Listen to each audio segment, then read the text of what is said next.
Ada beda antara seorang petarung dengan pecundang. Seorang petarung itu dia merasakan antara dia kalah atau dia menang.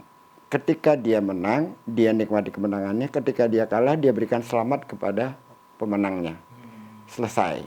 Tanpa mengatakan bahwa kekalahannya karena angin, karena cuaca, karena apa segala macam. Itulah sikap seorang petarung. Tapi kalau seorang pecundang mengalami kekalahan, maka seluruh alam dan orang lain dia salahkan untuk membenarkan kenapa dia kalah. Kapan mulai masalah ini terjadi? Gesekan ini terjadi. Pertama, saya katakan dengan fakta dan cari ke belakang tidak akan kita temukan. Dimulai sejak adanya Ahok. Yang kedua, kapan isu toleransi pluralisme diangkat ke permukaan dan menjadi arus besar di dalam wacana? Di masanya Ahok. Dan kalimat-kalimatnya adalah lebih baik kafir tapi tidak koruptor daripada muslim tapi koruptor. Kalangan Islam merasa bahwa ini apa urusannya dengan agama kue? Betul, betul. Ini persoalan politik biasa. Kok Islam gue yang dibawa-bawa? Ketika Anies menyatakan bahwa tawaran terhadap melangsungkan proyek reklamasi adalah 500 miliar. Dan jawaban Anies, saya tidak berencana merupiahkan jabatan ini. Dia itu sangat santun. Dibandingkan saya jauh lah. Dia lahir dan besar di Jogja, saya lahir dan besar di Poncol Senen, gitu lah. Dua karakter yang kadang saya repot disama-samakan dengan orang. Pak Anies santun sekali, beda dengan Anda. Ya beda lah, dia lahir di Jogja, gue lahir di Poncol. Kalau Guntur Romli berhadapan dengan saya gampang aja. Kalau secara otak udahlah, saya katakan dia otak dikit. Adu mas saya dua aja. Adu karya atau adu kaya. Saya agak beda dengan Anies ya. Kalau Anies kan santun ya. Betul. Kalau saya enggak, saya ngebales. Orang kalau jahat itu harus dibales supaya dia sadar siapa dirinya. Kalau faktanya terkait dengan Ahok. Sistem hukum kita Eropa kontinental, bukan Anglo-Saxon. Janganlah udah diputuskan Meriam Bellina. Draftnya baru diperbincangkan di antara kementerian. Jadi belum ada apa-apa. Jadi boro-boro undang-undang. Negara liberal sekalipun masih memegang landasan etika.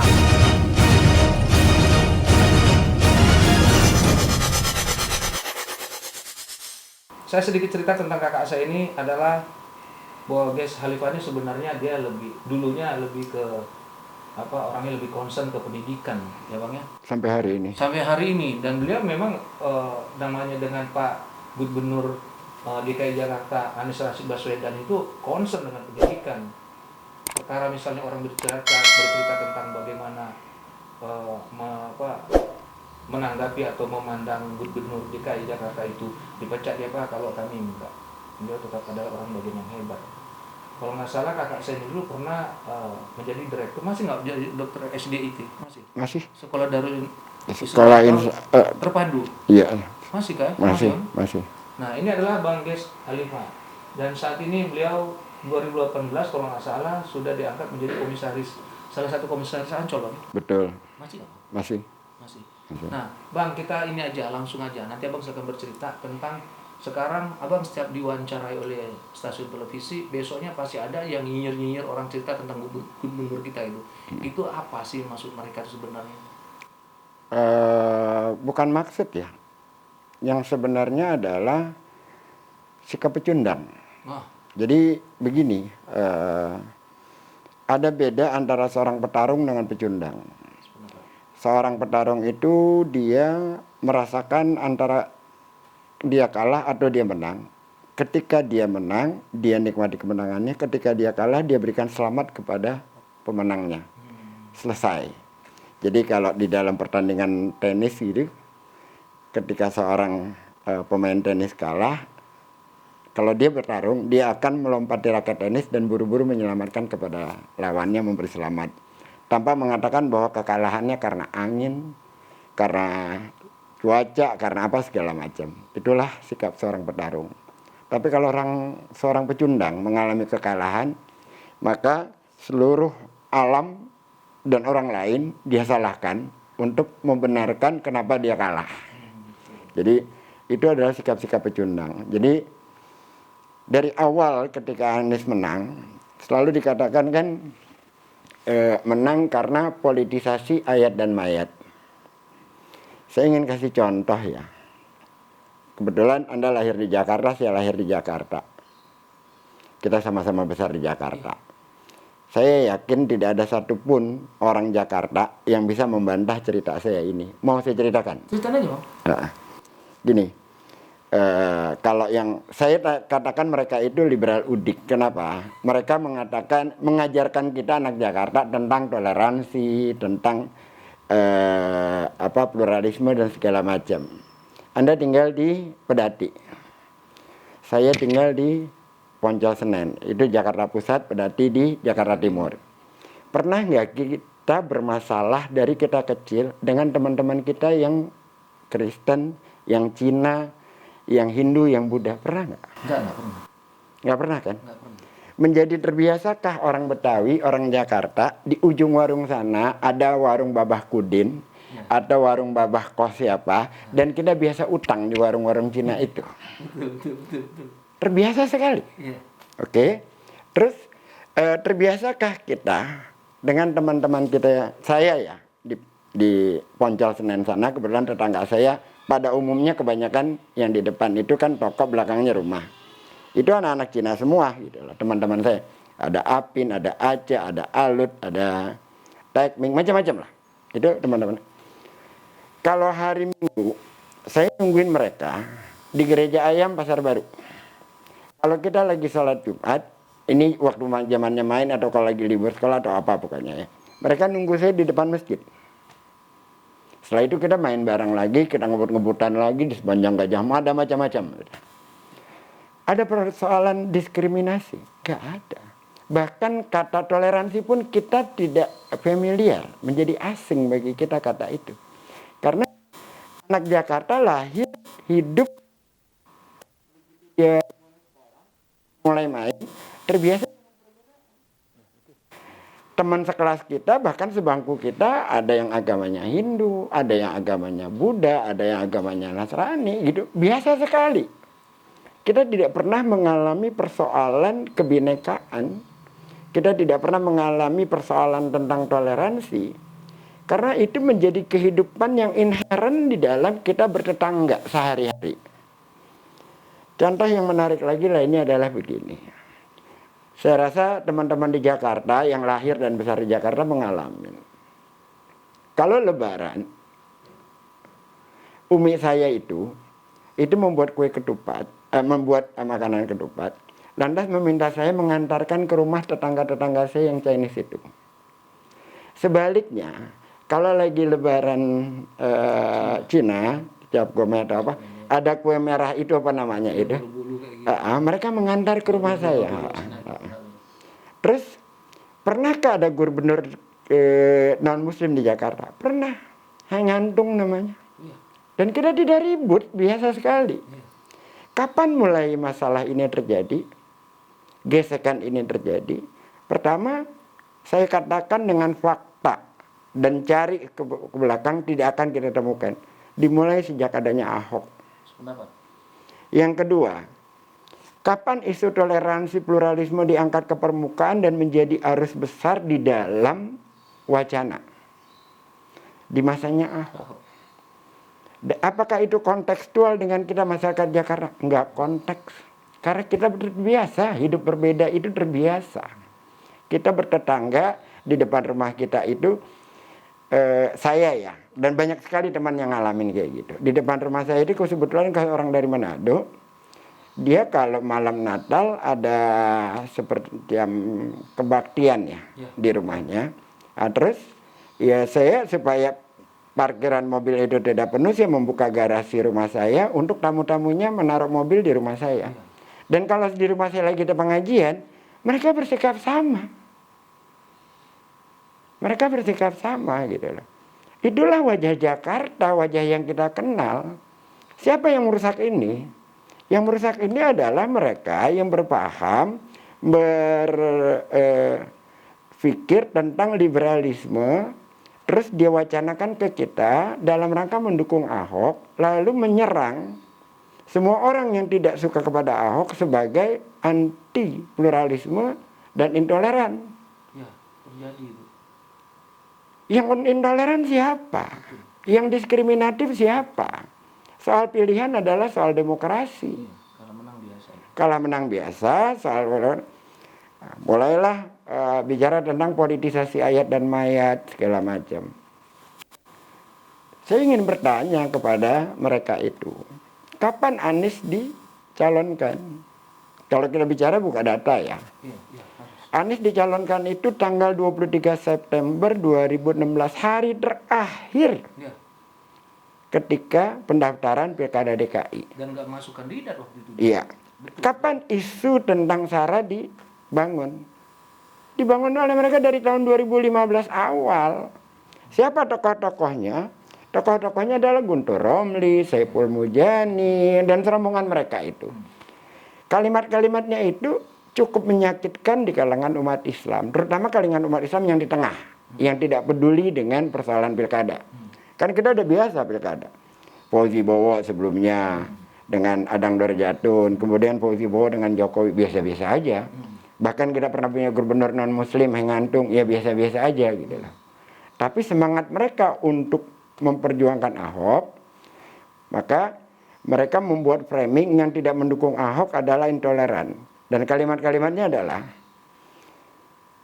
lebih baik kafir tapi tidak koruptor daripada muslim tapi koruptor. Ya, itu sering itu viral itu kurang bagus sih. Kalangan Islam merasa bahwa ini apa urusannya dengan agama kue? Betul, betul. Ini persoalan politik biasa. Kok Islam gue yang dibawa-bawa? Kok muslim yang dibawa-bawa? Gitu lah. Kan biasa aja yang namanya politik. Dan mereka sudah mengangkat itu sejak 2015. Terus menerus. Terus ada lagi kalimat lain. Islam yang maju, yang berkemajuan adalah yang mendukung Ahok. Sebaliknya tentunya dong, logikanya. Yang tidak mendukung Ahok adalah Islam yang mundur.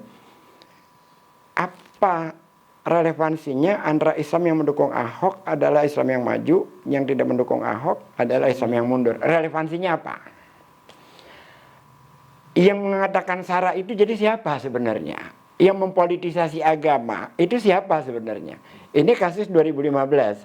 Anies maju di 2016. 23 September di hari terakhir. Kan mereka yang memulai itu semua untuk mengkampanyekan Ahok gitu loh.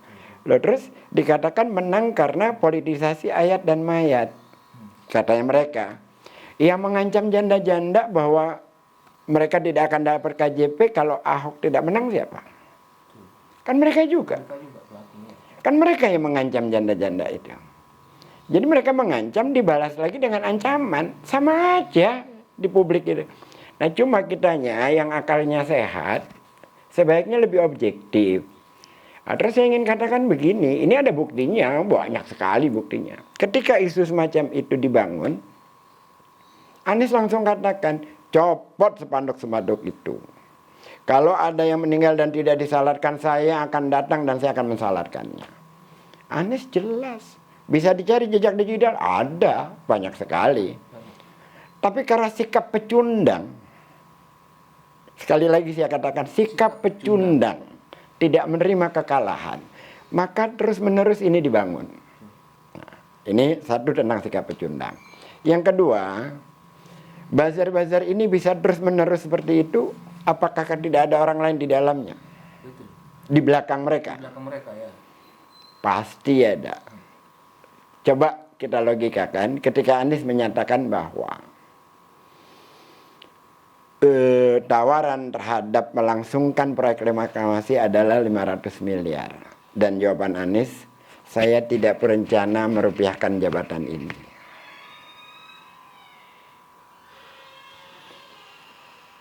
Kira-kira kan kita gini ya, kalau menganalisa harus mampu membaca hal yang dibalik berita.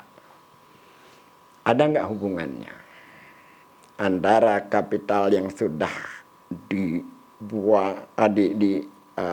lakukan gitu. Untuk itu yang tiba-tiba dengan kemunculan Anies semua itu gagal total. Lantas ada Suni sebagai Dewan Pembina di PSI. Siapakah Suni? Silahkan cari jejak digitalnya sendiri.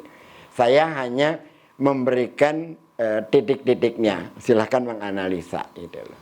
Jadi semua ini adalah buat kita yang aktivis biasa-biasa aja. Ini adalah pertarungan.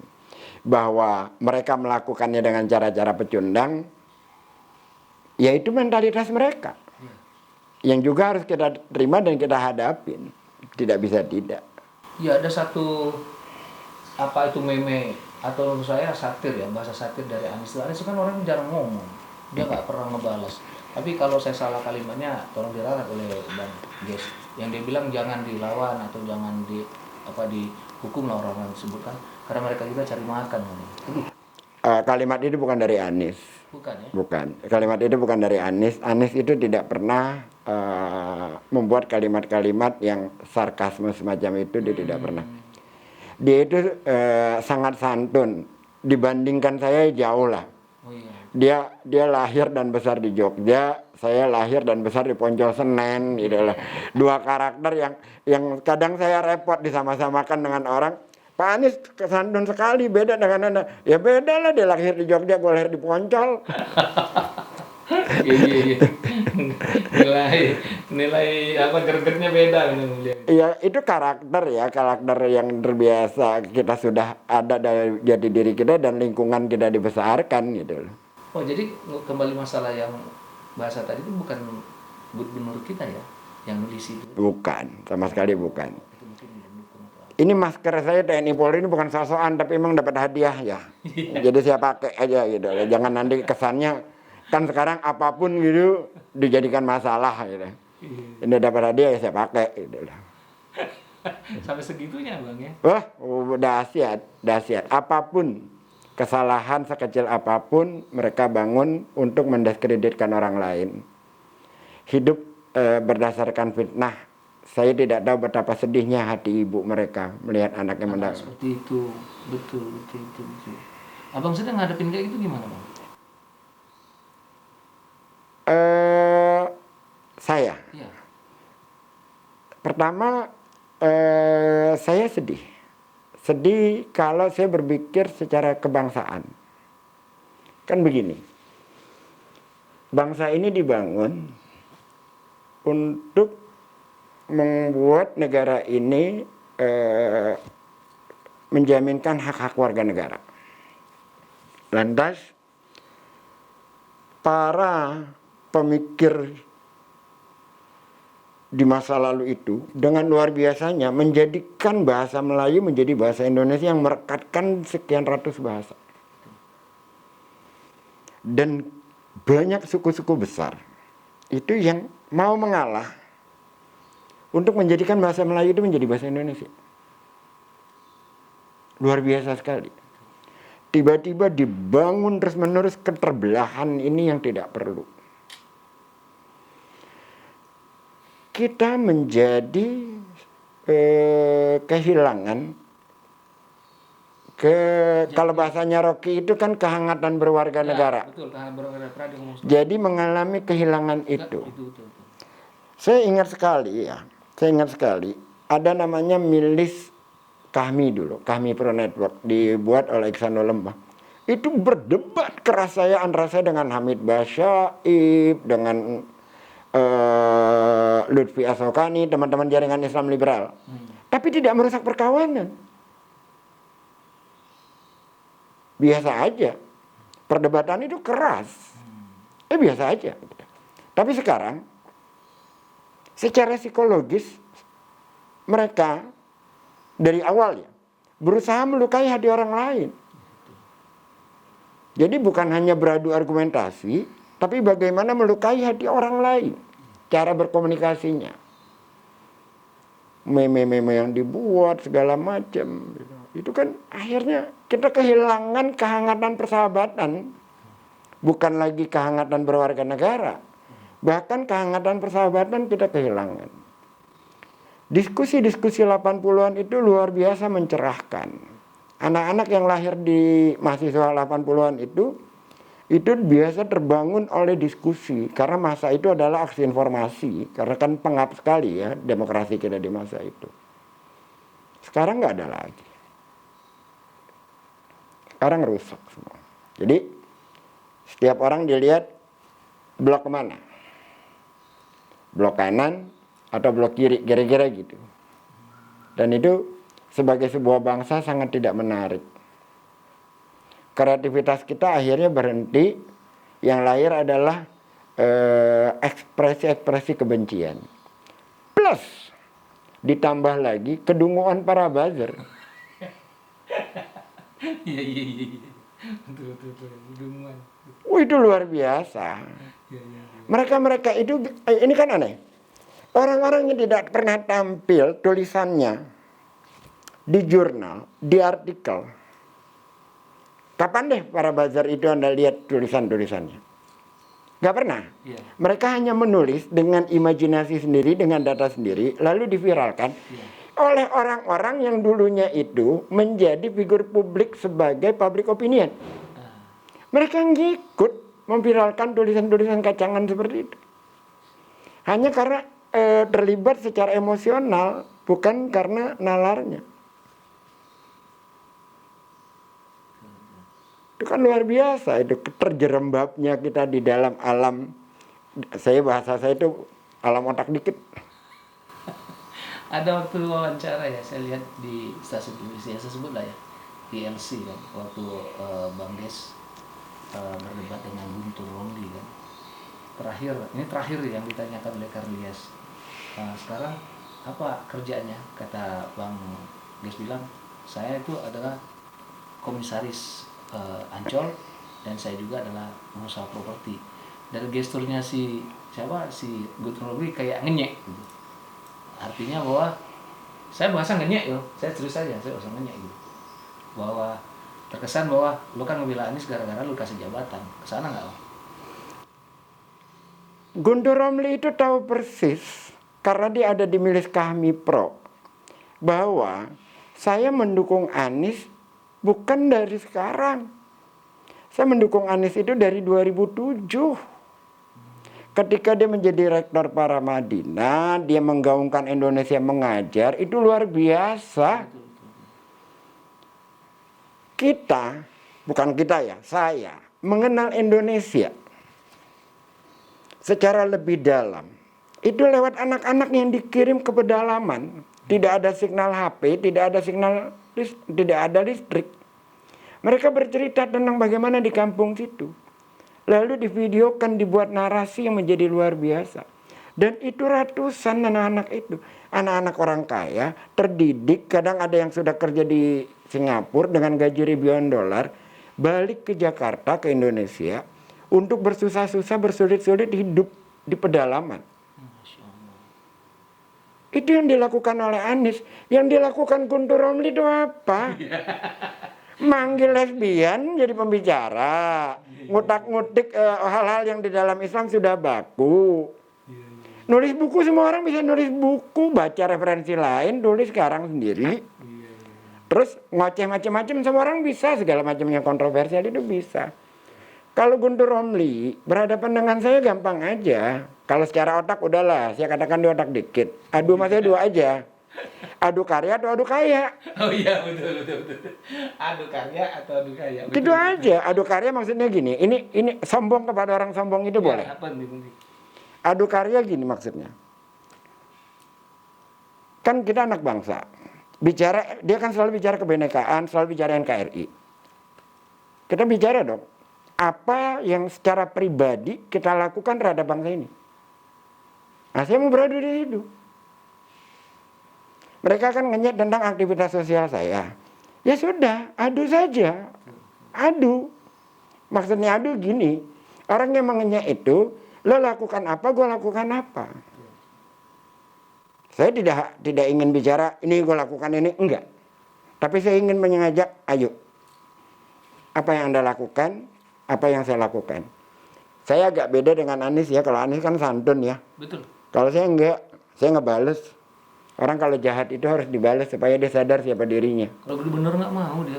Anies tidak mau. Mau dia. Kalau saya selalu berpendirian begini.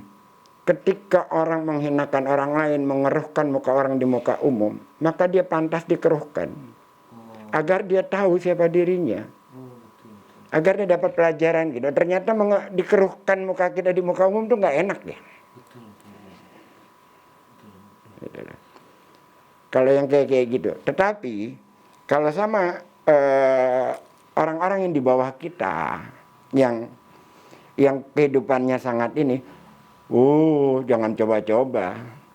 Doa mereka itu menembus langit. Jangan kita zalim kepada mereka. Tapi kalau yang kayak gitu, kalau yang seperti itu, kalau kita sabar, itu bukan sabar namanya, itu takut. Nah kalau kayak, kenapa?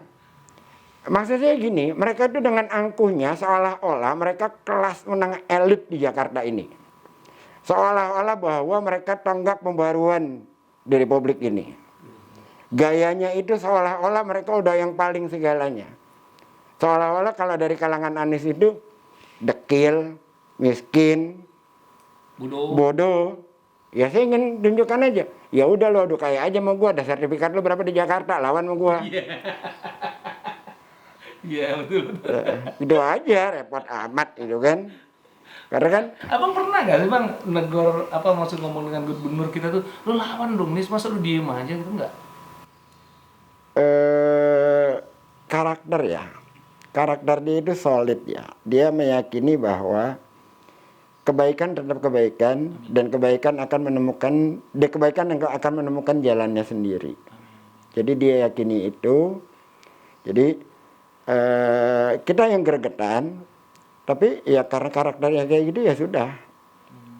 Jadi contoh saya kasih tahu ya. Ini kenapa turun dulu nih masker ya?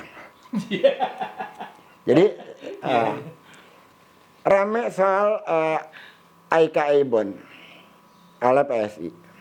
1 minggu sebelumnya Anies sudah pidato di depan para jajaran aparat Pemprov DKI, mengecam, menguliti semua hal-hal keanehan yang masuk di dalam anggaran itu. Apa yang dilakukan oleh Anies? Simpan video itu, tidak boleh keluar. Kalau dia keluarkan video itu, maka orang tidak punya cara untuk mengkritisi dong. Tapi dia apa? Dia tidak mau mempermalukan, membuka aib dari jajarannya. Cukup kalau dia menegur di dalam. Kalau memuji dia keluar. Jadi kira-kira gini. Agak mirip-mirip dengan pola kita. Anda tahu lah pola anak jalanan berteman gitu kan. Kalau teman kita salah, kita tegur ke kupingnya. Kalau teman kita benar, kita kasih tahu ke banyak orang gitu. Kan kira-kira gitu kan. Nah Anies kayaknya seperti itu. Jadi kalau dia menegur orang, dia tegur di kupingnya orang tersebut. Jadi di jajarannya. Kalau dia muji, diumumkan kayak itu. Dia memberikan apresiasi kepada Dinas Tata Air, kepada Dinas PPSU dan lain-lain. Dan ketika dia menegur, ada enggak Anies memecat jajaran Pemprov DKI tanpa dengan kita tahu alasannya? Enggak ada. Selalu saja orang itu tidak suruh datang, kamu bikin surat pengunduran diri. Tanpa dia kemukakan menjadi jagoan seolah-olah gua hebat di publik dengan mempengaruhkan orang itu. Kan gubernur yang sebelumnya begitu caranya. Anies tidak pernah. Terlalu arogan. Arogansi. Arogansi.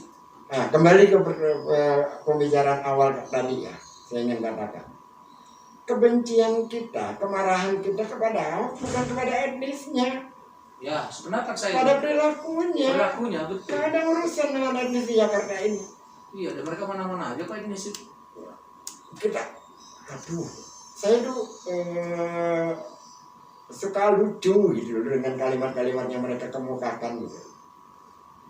Mengajari kita anak Jakarta tentang toleransi. Kan lucu, sementara mereka hidup di kampungnya homogen. Lah kita lahir sekolah di SD negeri, ya teman kita mana-mana aja, main gundu, main galasin, main segala macam. Emang kita tanya, ya agama lu apa? Nggak pernah. Nggak ada urusannya dengan hal semacam itu di Jakarta ini. Nggak ada. Mereka sendiri yang mengalami shock culture masuk ke Jakarta dengan terus ngajarin kita tentang toleransi. Dia bilang, Ibrahim Udik pulang ke kampung aja deh, nggak mau sana ini. Iya. Iya benar Bang. Pernyataan Bang Ges Khalifah ini adalah fakta ya. Apalagi Bang Ges Khalifah kalau dia dia berdebat dengan seseorang itu bukan berarti Bang Ges Khalifah melihat levelnya, bukan.